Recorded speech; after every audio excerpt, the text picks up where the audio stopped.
We are live 364 days a year. What are we doing here? If Dom turns at SummerSlam, I'm shaving my moustache off. I've told you, if that happens, it's going. My lip is cold because of a stupid bet that I made with YouTube. Oh, good. Wrestle's better than Daniel Bryan. Bryan Daniels. Better than Okada. How do you not get 50 after Monday Night Raw? What's going on, everyone? It is your boy Shad Talks Graps, and we are back with another installment of the Wrestling Republic daily broadcast.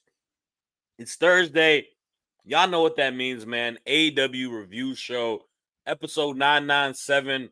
We are 3 episodes away from 1,000.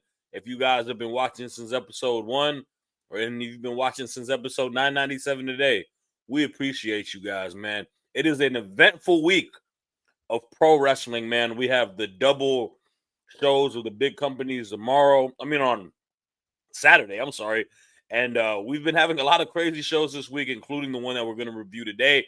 I am not here alone. I'm also here with my fellow Eagles faithful, Anthony. How are you doing, bro? I'm doing all right. It's always fun to do these things, and it's been a while since I've done a two-man show. I think it's the first time either ever or in a long time you and I have done a two-man show.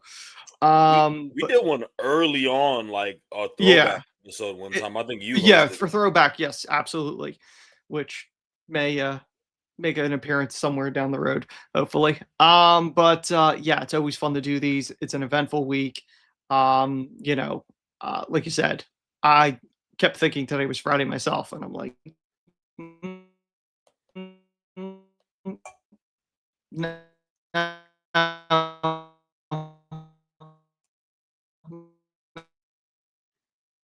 it's For sure. My bad. My thing stumbled for a quick second. My bad. yeah.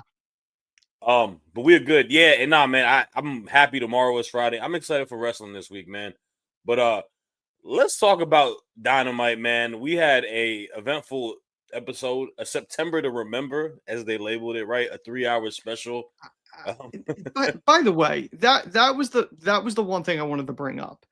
I don't know if that was a dig at the WrestlePalooza with WWE, because November to Remember was an iconic ECW event.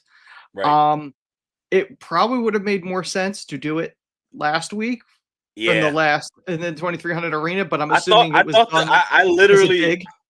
I said the same thing to my colleague today, who also is a big wrestling fan, because I told him that, and I was like, honestly, it would have made more sense if they had done it where they did the standalone. Yeah, but I mean, it's cool. They had it was an eventful show. Obviously, 3 hours of pro wrestling. Collision will not be airing this Saturday with the pay-per-view happening. And before we get to the topics, I do want to read a couple comments, because salute to Zach Minger, National Cheeseburger Day. That's always a good one, man. Salute to all the good burgers out there. And then also, I got to put up, it's time to light the fuse, ignite the Dynamite review. Fernando's eyes, we can't start it without you, bro. And then Just Apart is in the building, man. What's good, Rosario? How you doing, bro? Always a pleasure to have you on the show. Let's talk about what I'm going to assume is the potential main event for this weekend. A champion versus a champion for one championship. We got Adam Hangman Page versus Kyle Fletcher. They had a little sit-down contract signing, whatever you want to call it, against each other.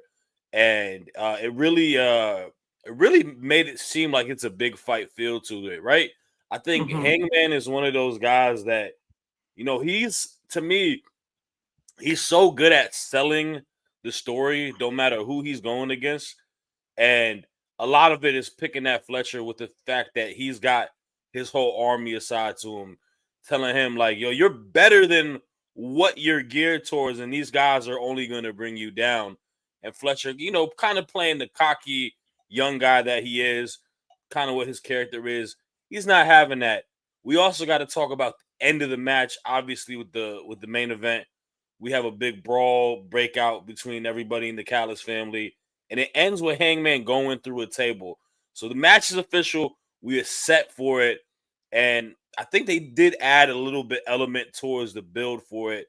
I want to know your thoughts, though, man. What did you think about Fletch and Hangman's, continuation to the build that we have with the segment as well as the ending segment. I think it's a tough spot for AEW as a whole. There's a lot of heavy hitters that are off the board that are not eligible for this. Osprey, obviously, Omega is not on the card. There's a number of big name ones, and I know this has been talked about this week. Tony Schiavone's covered it and was very annoyed that people felt that way. I got to be honest, it's somebody that's watched this all this time, and I have purchased the show. I will be watching the show. It doesn't have the same gravitas feel to it as maybe previous years have had. But one of the best ones was the one that Clark was at. What was it 23, 24, whatever it was, that it had this. It was the one where there was only like a 2-week bill. There was like a week in between that and All In. I don't remember if it was 23 or 24. I think it was 24. And that actually ended up being the better show, but in my opinion, between All In and All Out that given year. But this is one of those things where it's a tough spot. Hangman's in a position where, yes, he's the champion again. His first title reign was not exactly lighting the world on fire. The chase did, but the championship reign didn't. This one does feel better, but I think the problem with this one, and the problem with a lot of feuds with the Don Callis family against whoever the champions may be, really only feel like more like a feud between whoever the champion is and Don Callis, more so than the person they're up against. I think Fletcher has a lot of potential. I know a lot of people have said young Randy Orton. There's elements to it that's a huge threshold to try to equal or to even approach. I see potential in Fletcher. I don't view him as a world champion at this given moment. Now, would they pull the trigger and do it? I wouldn't put it past them. I don't think it's going to happen. I think it's going to be a good match, but I don't think Fletcher has that gravitas to be a champion just yet, to be a world champion just yet. The other thing is there's a potential that he could lose the TNT title, because that's one of the stipulations, that if any of the members of the Callis family. Now, the question is that any member of the current Callis family, or if they bring in yet another person to this group, does that qualify? Or if somebody helps and goes, I'm not a trial member. I am Callis by proxy, not really a member. I'm an honorary Callis member, but not a member of the Callis family. So therefore, it's a loophole. Like, I mean, I don't know. They could do something. I mean, we'll get into other stuff with other things going on this show that I don't really feel that they've really answered on one of the ones that you and I talked about pre-show. Get into, but I think it's going to be a good match. But it doesn't have the feel that Hangman MJF had. It doesn't have, now they don't have the history, but it doesn't feel heated to the point where it's like, this is a pay-per-view main event match. This is one I'll pay money to see. Now, as a whole, obviously, we're wrestling fans. We watch everything. I'm going to watch the CMLL show on Friday night. I love wrestling. I love the different types of wrestling. Sure. But if you're trying to appeal to an audience that outside that wrestling bubble, I don't know if this match necessarily has that gravitas that would pull people in that are not going to buy the show anyway. So I'm kind of 50-50 on that, because I don't necessarily disagree with you on that. I do think it doesn't hold the weight for it. I think a lot of it is kind of what you said and what they explained yesterday. I think it's the fact that it's a mid-card. Like, he's the mid-card champion already, and he's just become the TBS champion. I feel like here's the part that I agree with. I don't think it is the right time for Kyle Fletcher to win that world championship at all. By proxy, it may make sense just because there's open slots, but yeah, when he wins it, you want to make him the guy to have that title. I think I agree with you. I think it's one of those situations where longtime fans will look at this and go, he has no shot of winning it. And if they do pull the trigger on it, people are going to go, oh, they just did it for shock value. He's not ready. Yeah. You know, Miz had that his first world title reign. Everyone went, he's not a world champion. He doesn't deserve it. By the second time around, and people started understanding what Miz kind of really did in his career, that, like the unsung stuff, that like getting people over, then everyone's like, oh yeah, he totally deserves it. Yeah. But you know, you look at Randy Orton's first world title reign, youngest champion at the time or whatever. Mhm. People were okay with it, but they remember the turn on him more so than the reign. Like the reign is not like one of Randy's most iconic. Yeah. There's Which is funny elements because it's to very it. similar to a heavy faction aspect of it too. Although It's I'm not, I swear to you guys, I'm not saying the Callis family is evolution, by the way. But in that stigma, right? But yeah, no, you're yeah. that's the Yeah. but no, the thing is this, people I remember that obviously because we were Yes. watching and I was a lot younger, but I do remember growing up, I remember the Legend Killer, all of that.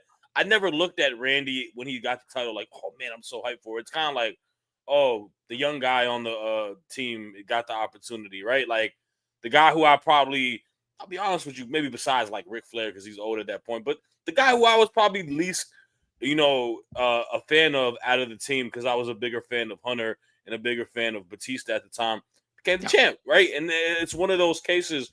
Fletcher to me is not, he is a rising star without a shadow of a doubt. I think he is a guy that will be AEW champion a couple times in his career. I think one of the other things that I think has hurt him, and I'm not saying this directly, but I've heard this criticism. There have been times when he's been in the ring where people have accused him of being reckless, like some a little dangerous with certain spots. Mm-hmm. You know what I mean? And I'm not, it happens. It's not ballet, for sure. But you got to be careful with that because if there's negative, I mean, there's always going to be people complaining. The IWC is always going to complain about something. But I don't feel Fletcher is ready for it. And what does that really truly do for Hangman too? Because he's barely had the title.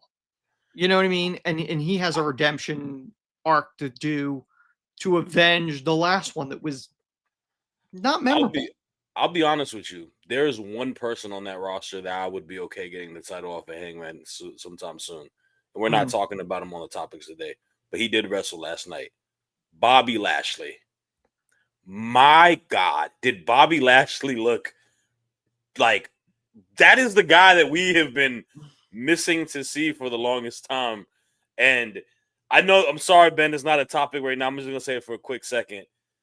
That man needs to be in the main event picture some point in the early next year. And that the syndicate they're clicking.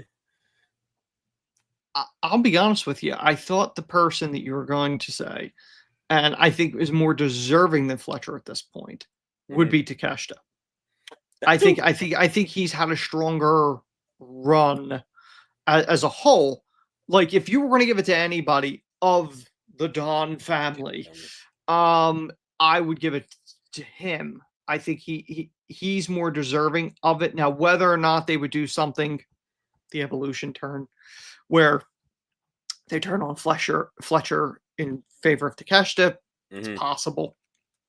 By the way, I've said this every time, and I will continue to say this. The Proto Star is the dumbest moniker. Like that is what does that even mean? What is that like? The fact that Tony Schiavone has to say this of going and the Proto Star, like stop. It does nothing for me. No one's sitting there watching TVs going, he's not just a star, he's a proto star. What does that mean? No one knows. And it's like, you couldn't use prototype, so you used proto star. Like, we'll combine them, it'll be cooler. You should just use the Kyle Fletcher one, or do something like proto star. If that was the best option, I'd love to see the bad ones that you consider. Oh man, let's get through a couple comments before we Mhm. get to the next topic. Number one, Superfly saying Kyle and Adam are going to deliver a 7-star classic at the Tokyo Dome. I'm certain that MJF is going to cash in and beat Hangman for the title. MJF maybe told TK during his wedding he was going to cash in. They had a shouting a little like Yeah. fight in Tony's office yesterday, and Tony, he got man, careful. TK BP went up a little bit. That's the thing I don't understand. Where they're like, he doesn't want to be an on-screen character, but they do stuff like this. So like, either fully commit to this or don't, because when you don't, I'm of the mindset of like, I have no problem with them doing it, but it needs to kind of be consistent and not just Yeah. random. Like, you know what I mean? It's just weird. I agree with number one though. This match is going to be phenomenal. Like I'm not questioning the quality of the match. I'm not at all. That I don't question. For The sure. build for it, but I respect it. Yeah. The homie, the Atomic Merp saying, "We out here. What's going on, sis? How are you?" We got Fernando saying Keith Lee should join the syndicate. Hey man, he said he's getting healthy, and he's getting good. So prayers up to my man Keith Lee. We miss him out there. Takeshita is going to win the unified title from Okada. That title is definitely looking like it got some merit. So, and they got a triple threat match with him and I think it's Mascaro Dorado. So, we'll see how that goes. Let's talk about the match. I believe that opened the show last night. Roderick Strong versus John Moxley. And Ben Allison, you were funny, bro, because you have the title saying Roddy pretends Marina is not his wife. And I'm just going to say this. The memes for this have been hilarious. Someone wrote, when your work husband meets your actual husband in real life. Oh my goodness. Funny stuff. This was a fine match. I like Roderick Strong a lot, man. I think the talent level with him is absolutely superb, man. This is a guy, I was thinking about Tuesday on NXT Homecoming, like the Undisputed Era really was shocking the world, man. These guys were really on top of the wrestling world at that point, and he's done what he has done in AEW. I want to see a little bit more with him. I would like to see the tag team maybe do something of him and Kyle O'Reilly.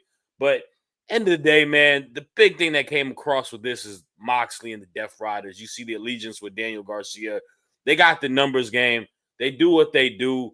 But the dynamic of Marina and Roddy, man, you could tell that she had that little smirk like, this is so freaking silly. Like, I'm really about to, like, feud with my husband over a faction, over a team.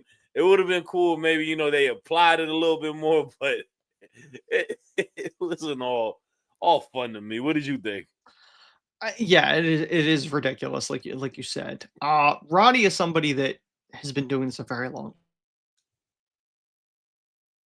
So as a whole, Roddy has tremendous amounts of talent. You knew he wasn't going to beat Mox because they're not portrayed. He's not portrayed in any member of the former Undisputed Era that's currently wrestling in AEW are not viewed as big deals. So you knew that was going to happen. I've said before, I don't get the Death Riders. I don't. Who does an end game finish? But it's not the end game. They're still there.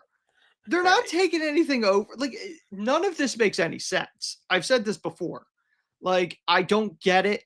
And now you're feuding with Darby again, which the fact that they acknowledged, by the way, that Darby climbed Everest, you're now telling the audience that the company that was under attack, that Darby loves more than anything, he went, nah, I don't care. I'm climbing Everest. Why would you acknowledge that? I'm cool with it personally. I don't know. I think, but here's the thing: if you truly loved AEW, you want to defend AEW against the foreign invaders or the whole Death Riders, you literally take a mental health day to climb Mount Everest. Like, it really doesn't make any sense from a storyline standpoint. You gotta get your chakras right on there, man. Maybe do some meditating up there. You know what I'm saying? On top of the mountain. Listen, I don't get the logic there. Like, I don't get the logic. You kick him down a flight of stairs to write him off TV so he could do it. And then you acknowledge it. Like, at least, like, why are you, like, I know publicly you can, but storyline wise, it makes no sense. And everyone we go, oh, what's the big deal? Because it's not consistent storytelling. That's the problem. You know, I don't know what they're doing with this Death Riders thing. Like, honestly, why are they still together? How do you do an end game and it's not an end game? They're still together. My thought process is potentially like I think Mox should just make it him, Marina, Daniel Garcia, and maybe like Hook, and just make it something different. Because I think Mox could benefit those two guys as young guys, and I feel like they fit it a little bit more. I think, no offense to Huda, man, I think it's kind of that ship has sailed. And I would rather Claudio do some single stuff as a babyface, to be honest with you. Honestly, he's a nice henchman. My personal opinion was, and I don't know if I said this on air or not, my opinion was, after All In, what they should have done, give Mox time off, because they hadn't. Give him time off and essentially do what Hunter did with DX back in the day after Shawn lost the title at 14. Have either Claudio have somebody else take over the stable of going, you dropped the ball. Then you can kind of went a different direction. Then when you brought Mox back, you either come back as a baby face.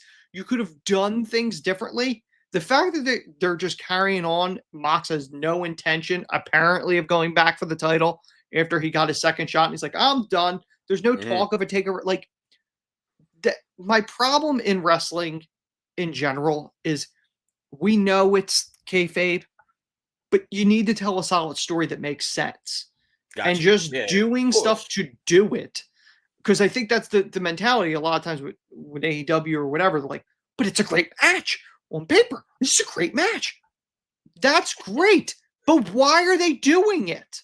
Give me a reason to care other than, this is a great match. Look, 7 stars. I don't care.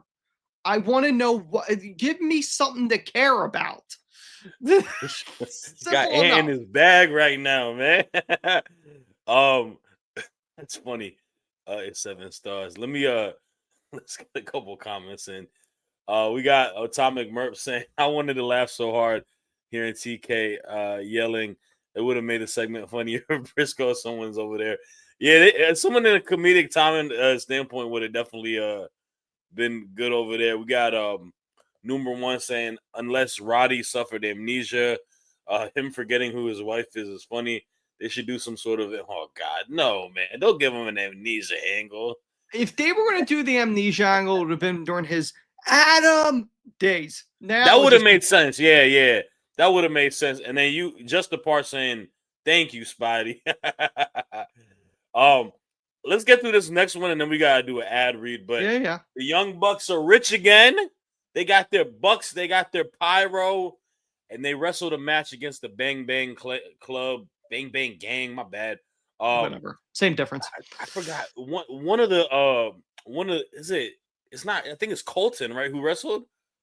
And let's go with yes. Yeah. Anyway, like, I watched it. I don't even remember which one. One of the Ass Boys and Juice Robinson, who's slowly growing his beard back, versus the Young Bucks. This was a really good match, by the way. These guys went and delivered a awesome tag match. All jokes aside, in regards to the Gun Club, I think those guys are a very talented young team. I think they do like a lot of the little things as pro wrestlers really well. Like, they have the expressions, they sell well, they have a pretty solid move set. And I would love, like, obviously need both of them healthy, but I want to see them progressing within the tag division.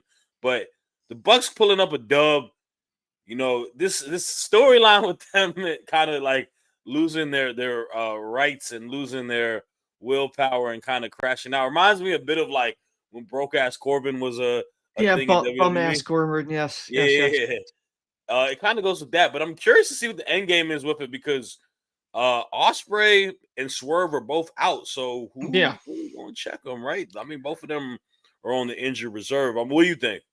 Here's the thing, and I'm asking the general audience this because you and I talked about this, and I've watched this. Was there an explanation of how the Bucks got their money back? Because I can't seem to find how. This Not is one of sure. those. This is one of those things that, like, although it was funny with them coming out with like Mbop and like their whole TNA names of Max and Jeremy Buck and all this other stuff, I don't understand the storyline logic to that, because the only person that could have done that would have been Tony Khan, who didn't want to be a TV character. So what was the logical payoff for that? Or there was none other than it's funny. You know what I mean? And now all of a sudden they got their money back. As far as I know, no explanation. If there was one, I'd love to know what it is. You know, BJ Dixon put, how long do you think it'll be before they spend all their money? well, the pyro ain't cheap, so They may have blew it all yesterday. I mean, you know, their theme music. Oh, my bad. I'm tripping. They won it last week in the 10-man. That's right. That okay. All right. Okay. All right, You know what? That makes sense. Let me say something real quick, because I made a reel about this on my personal page. Yeah. That is the first time that there is actual logic within these money matches. I will give them credit for that. Yes, because that makes sense. I have been begging for proof that these wrestlers get a check. I want to see them go to the bank and deposit them to see if they're actually, because I know Tony Khan is not spending $500,000 every week just for a random 10-man match. Well, here's the thing: the Bucks wouldn't have gotten the full amount because they would have split it amongst their teammates. So in theory, they got what, $200,000 between the two of them, $100,000 apiece. After taxes, maybe they got 160, maybe 150. They wasted at least 10 on the entrance. That's one entrance. So probably by this time, middle of the year, if they continue on this, they'll probably be broke again in theory. No, but you know, if you want to push them again, you can. But I don't. What's there really left for the Bucks to do in wrestling as a whole? They've been around a long time. They've held a lot of tag titles. At this point, it's about getting the next generation over. Mm-hmm. That's what you should be doing at this point. I'm not saying you don't win the titles again. I'm not saying that. But the focus at this point in your career, because you're not exactly young anymore in the wrestling vernacular, and their style depends on high flying. There's only so much longer you can do the flippies when you hit 40. And Matt Jackson has hit that. They're Nick's right behind it. So they are also in the tag match. So this obviously was a match that the ladder match, yes. Yeah, to be in the ladder match. So someone wrote that they think they're going to win this weekend. I'll be. That's a tough one, man, because I really think Brodito has a lot of meat on the bone. I love Brodito. I love Brodito, and I look at it and going, just looking at it on paper on the card, if we're just going match wise, that has the potential to be the match of the night. Oh, that card, all those teams, ladder match, it's going to be a car crash. Is what it's going to be. So I'm a very big fan of Brodito, and Bandito had a phenomenal match at Death Before Dishonor. Love that match. It was there live. One of my favorite live matches of all time. Just unbelievable. Really good match. Yeah. All right. Let's take a quick intervention from the topics, because we got a couple things that we got to talk about going on with Wrestling Republic, and that first and foremost is our second page. If you haven't already, man, go to our second channel, Wrestling Republic Undercard. You will find exclusive videos, clips, different shows that we have on the channel. Go ahead, man, get on there, catch all the amazing content that we do have there. Also, if you haven't already, man, get on your phone and make sure you download the Itsy app. Itsy app, where you can go ahead and converse with us, man. Big Ant, Clark, they do a great thing with it. Go to the Google Play Store, head to upcoming streams, or the Apple Play Store, more importantly, not the Play Store, App Store on the iPhone. Go to upcoming streams, hit the upcoming stream section. You can argue with us, man. It is a great place to be. All right. I believe I messed that up. Didn't I? No. There it is. This is the next topic. Let's talk about match of the night, in my opinion, man. Because these two women absolutely delivered, man. We have one of the four women that is going to be wrestling this weekend for the AEW Women's Championship. Tekla versus Queen Aminata. And I just got to say this, man. Round of applause to these two women, because I remember there was a big discourse that we had on this show about the Queen Aminata works stiff, they don't have good chemistry. They used that and they had a street fight and they were like, yo, gloves off, we going hardcore, we are gonna put in that pain. They had themselves a very, very physical bout, and to me, I am earning to see who is going to be the woman in this division that steps up to be a viable threat towards one of our two women's champions, Toni Storm and Mercedes Moné, because they both are at the top of the food chain and they're just very dominant. To me, there's something about Tekla that I just really, really enjoy. I think, one, aesthetically, she looks like a complete badass. She has one of the coolest looks, ring gear, all of that, the intro, the whole nine, the faction, but she's got a sense of star power. And I think that's the one thing in the women's division. They're missing a person who can match that star power that Mercedes and Toni has. And Tekla, to me, is someone very close to that. So her coming out, displaying a strong showing against Queen Aminata, I want to see us continuously build her up. I don't think she's going to win this weekend, but, man, give her a good showing in that. And let's keep building on it, man. I think she's one of these signings that have been probably better than people expected. What are your thoughts? No, I absolutely agree. I think Tekla has really come into her own. It's eye-catching. She has this aura about her. I know that's a term that's used constantly, but it's true. It's a talent that if you're not a wrestling fan and you're flipping through the channels and you see her, I think she's one of those ones you'd stop and go, what's going on here?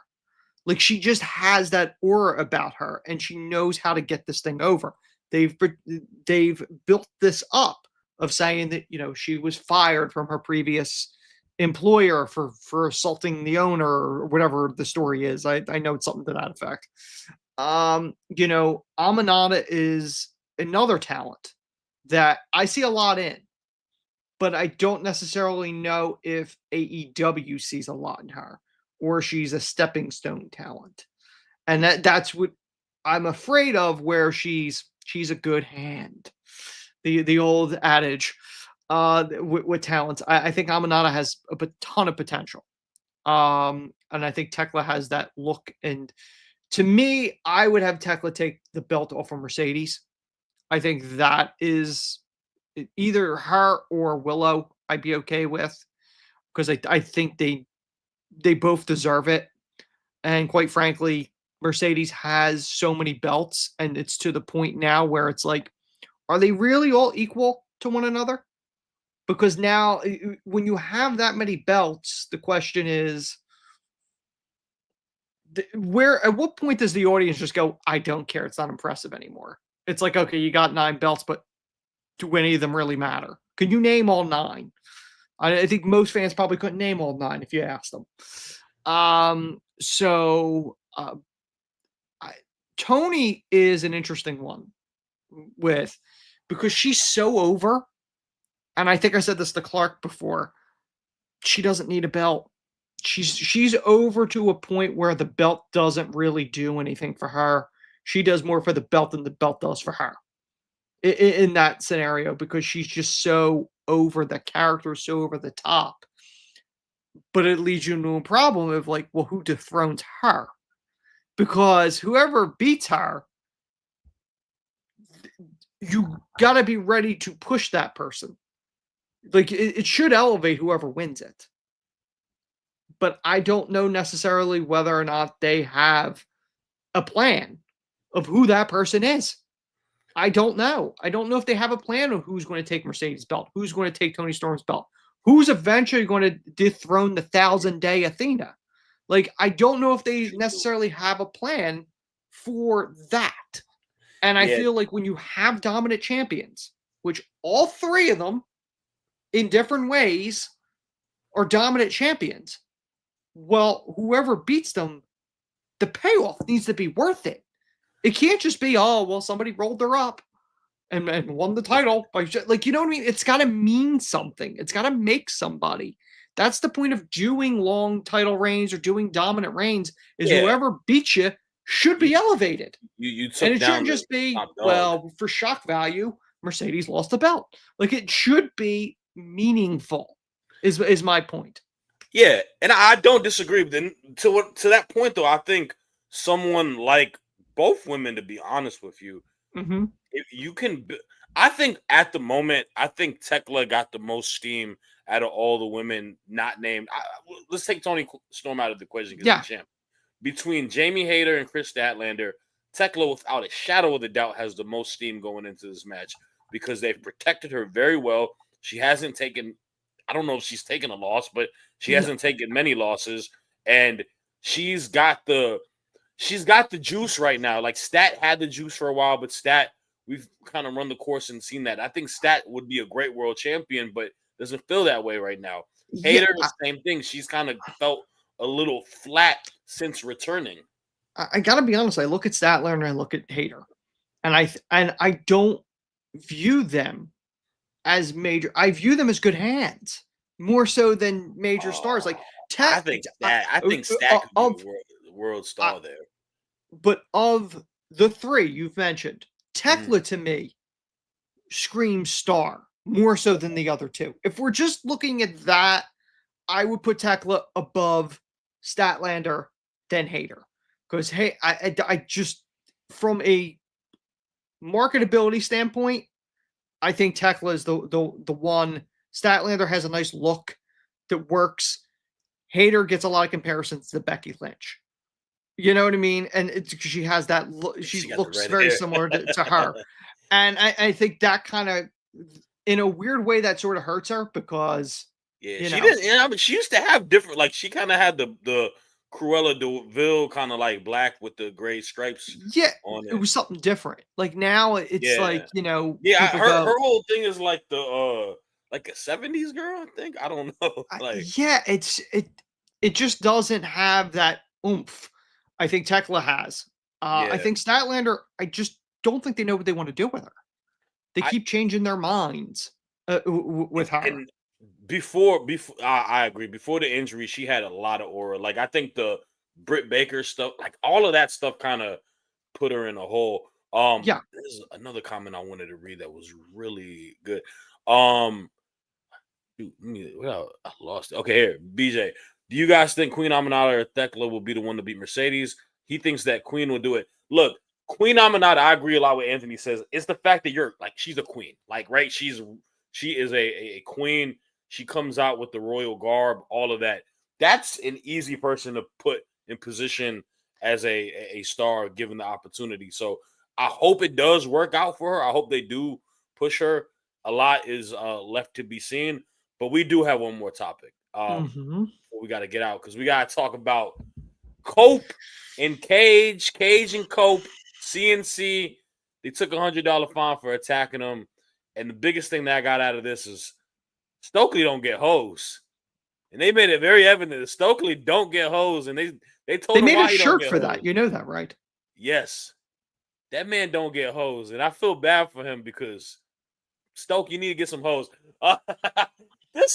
I've been like, this has been such a, I will have to admit something. I'm not the biggest FTR fan.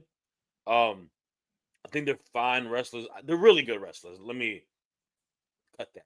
I won't let my hatred towards them dismantle what they are. But I think this iteration with them, especially with Stokely, has been quite enjoyable because they kind of play off of being douchebags, and Stoke is just the funny mouth. Like, it all gels really well together. Yeah.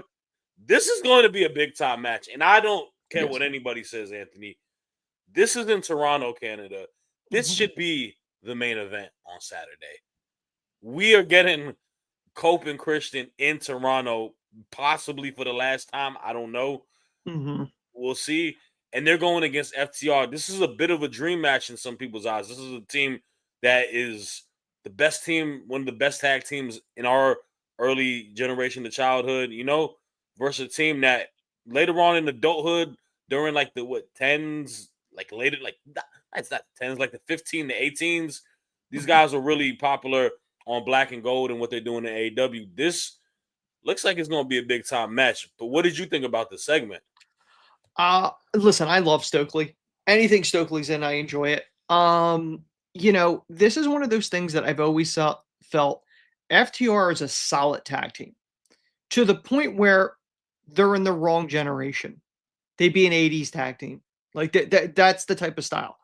On a personal level, not really a fan of Dax. But putting that aside, I like the segment because there was one I didn't care for and I get it, he's a heel. That's why they're doing it. I get it. But, implying that Edge and Christian fought mediocre teams when their two biggest rivals were the Dudleys and the Hardys, two of the most decorated tag teams in the history of this business and the most over, that single-handedly have sold more merch and been more popular than FTR will ever be. That was like, I get it. It was a heel line. But the one line I did really like was FTR Dax saying, we've held championships across 7 different brands, which is pretty much like we've won titles in multiple promotions, even though technically it isn't. Raw and SmackDown, NXT, all same company. Ring of Honor and AEW, same company essentially. CML, tied with AEW, but whatever the point may be. And Edge and Christian, their 7 title reigns were in WWE when they had one title. They didn't have different brands. It was one title. It is wild to see Edge and Christian one last time. These are 2 guys that were forced into retirement due to injuries. So the fact that we're seeing them again in any form or fashion, wrestling in 2025, is a really cool thing. And to see them be able to write the story and end it on their terms, I'm fully on board on that. And when you look at it, their 2 biggest rivals in the Dudleys and the Hardys, they're going to get to do it one last time in October at Bound for Glory. So it really is wild. In 2025, we are seeing 3 of the most iconic tag teams of all time getting to write their stories as they finish up and be able to kind of do that. And FTR is going to have a phenomenal match with them. That's what I'm expecting. Yeah, and look, I agree with you 100% on all of that. I think I love it because what you mentioned, man, these guys are getting one last hurrah together. This is why Cope Edge came to AEW, is because he wanted to finish his career off with his brother, the person that he started it off with. But you can tell, like, these guys are just like, Edge is so excited that he gets to fight against his other brothers across the ring, right? People that he has been he's really close with, man. These guys are best of best friends. And I'm happy to see legends be able to do stuff, like you said, towards the end of their career on their own, free will, whatever it may be. It's exciting to see, man. As great as this match is going to be, I want to make this clear. This match is for those 4 men and no one else. Like, I mean, really, we're getting to watch it, but it's really for them. Like, if we're going to be honest, this is for the 4 of them to kind of write that story. Yeah. And we just get to watch it. And we get to enjoy it, man. We get to see poetry in motion happen, man. That's the beauty of it. And for that reason, that is why this needs to close the show. I'm going to say that until it probably doesn't happen, but this should close the show on Saturday.